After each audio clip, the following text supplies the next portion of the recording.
Annah Nomenclature. Selamat datang. Welcome.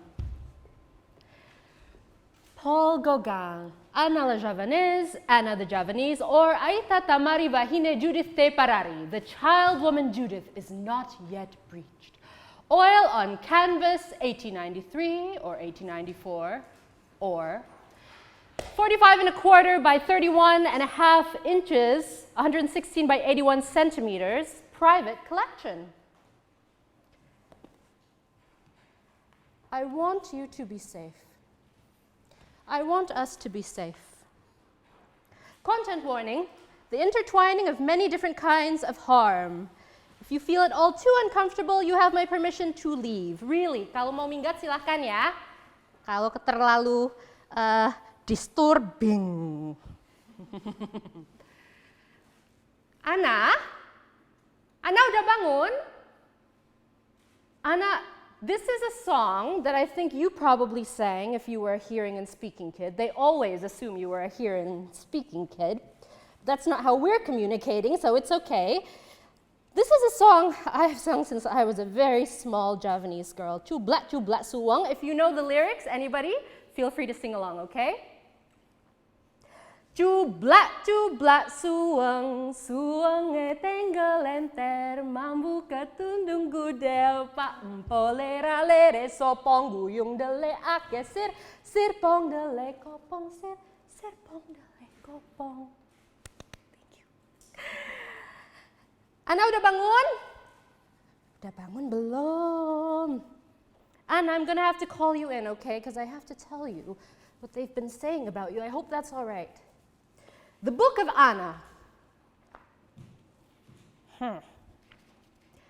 From Life magazine's 11 September 1950 issue, a feature entitled Great Loves of Great Artists.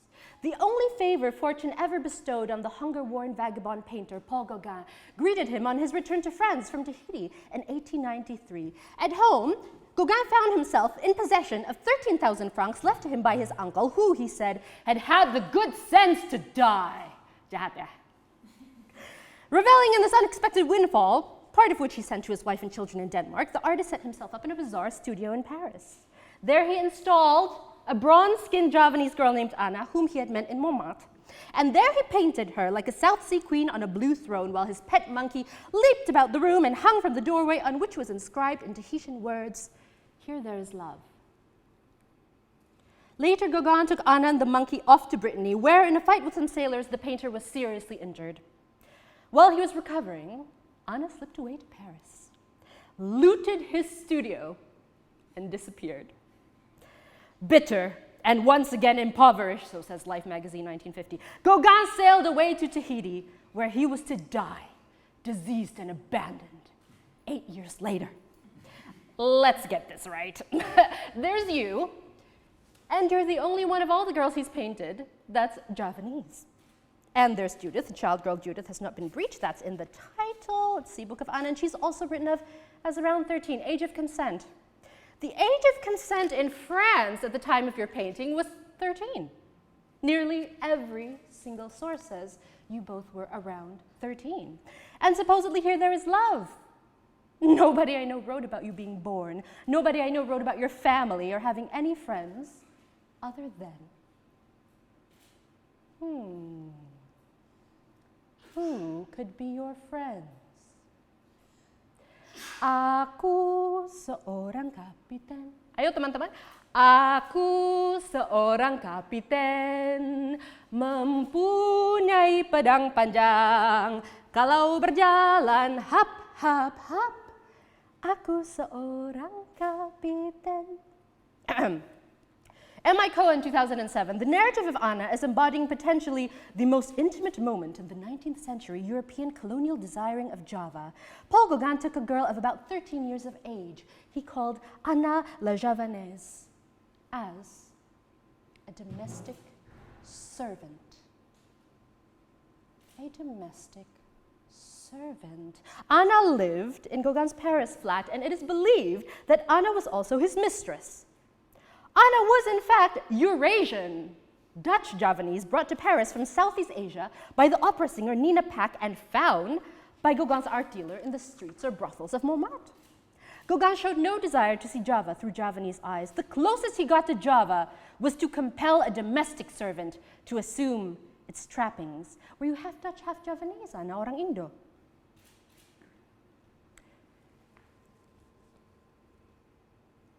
The Way to Paradise, Mario Vargas Llosa's 2003 novel, published in English in 2004, translated by Natasha Wimmer.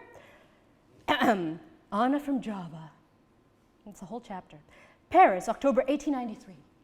When one fall morning in 1893, a knock came at the door of his studio in Paris at number 6, Rue Vercingétorix.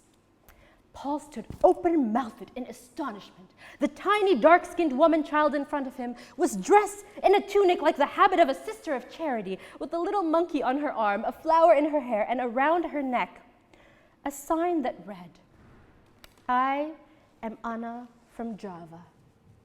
A gift for Paul from his friend Ambroise Voillard.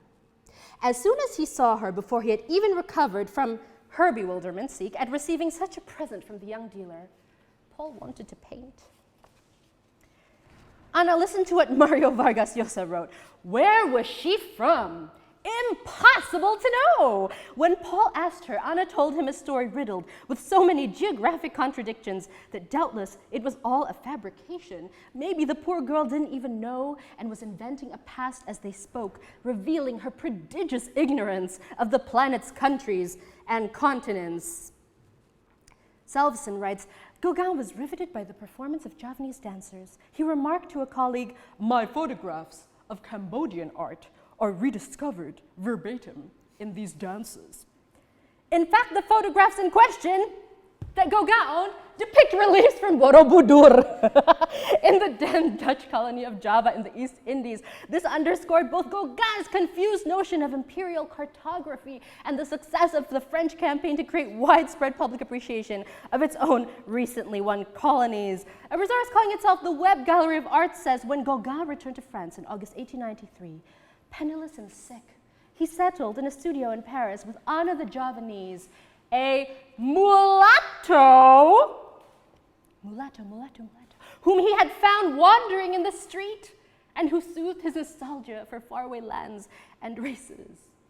Despite her exotic name, the 13-year-old Annah was in fact Sinhalese. That's what this website says. It is generally assumed that this work represents Annah with her pet monkey Tawa. The Tahitian inscription on the painting, which may be translated as "the child woman Judith is not yet breached," seems at first to have little relevance to the subject. It has been suggested that this refers to Judith Mollard, the daughter of his friend William Mollard, who was also 13 years old, perhaps by depicting Annah with all the sang-froid of Manet's Olympia and referring to the sexually naive Judith in the title. He is poking fun at the constraints imposed by her bourgeois parents. They, of course, would not have understood the title. Now, on January 30th, 2016, I noted the following entry in the Tate Library catalog. Paul Gauguin, Polynesian female nude, seated on blue chair with a small monkey at her feet. So I checked, and it was you, Annah of Java. Important things happened in Java to us, in Indonesia to us. Do you need to take a break?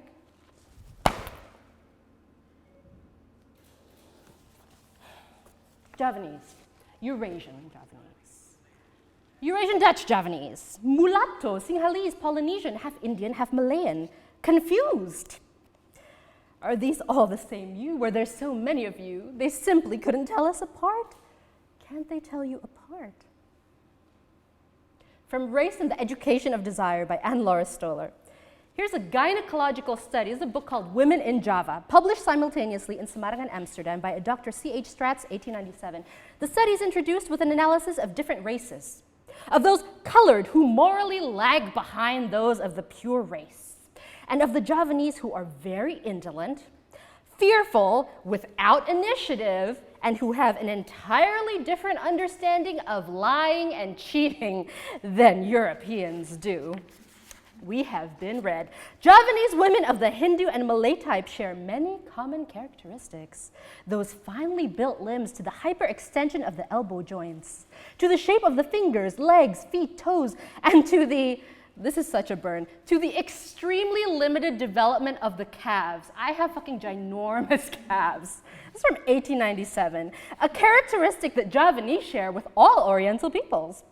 Again, he returns to color, to the skin tone of Javanese women, to the blue spot at the base of the spine, and finally to a studied description of the vagina's pigment variations, from the outer labia to those smaller pigment spots scattered high in the vagina. High in the Vagina is such a brilliant title for my upcoming album.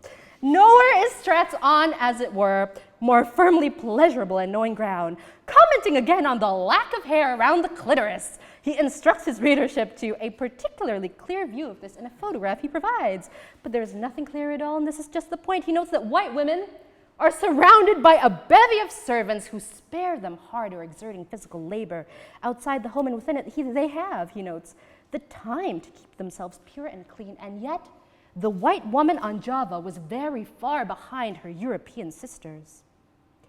Javanese women could be considered both beautiful and lazy, elegant and deceitful, finely modeled and intellectually lacking at the same time.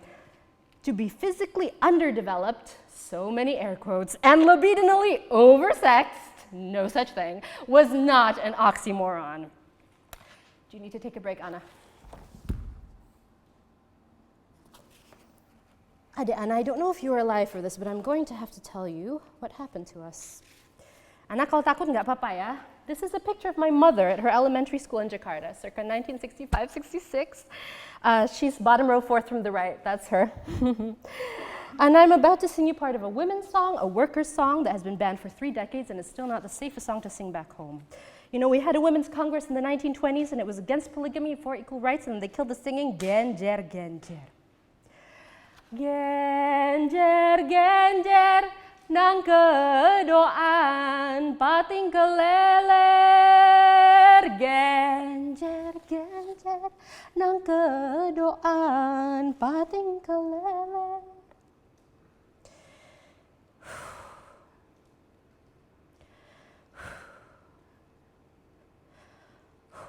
Do you need to take a break? Want to take a break? It's okay. Nobody I know wrote about you dying. Nobody I know wrote about you smuggling yourself on a boat back to Java and perishing on a beach with your family around you. You know, you could have been any kind of body mind. You could have been proudly autistic. You could have had cancer. You could have been diabetic. You could have had chronic pain like me. In that photo, Anna, I am in level 10 out of 10 fucking pain, and I had to make myself laugh. Those who are not like us assume that we have to look a certain way. You know, they always expect your inside places to look how they expect them to. They expect brownness to be fully grown. They always expect pain to look a certain way. Aku seorang kapitan. If you get enough help, you can experience pain at mild levels and still experience joys, still manage your life. The point is, I know you were a child. What if you liked all kinds of people? What if you didn't like men? Why do they always expect you to? What does that do to the bottom line? Private collection. Private collection. I've been trying to find you for 7 years. Maybe they don't want people asking. Maybe they want you to be a circulatory ghost. If you did loot Paul, did you recapture your right to find out what you wanted? Did you get to grow up and decide? Look how we bring schoolgirls to museums and ask them to forget.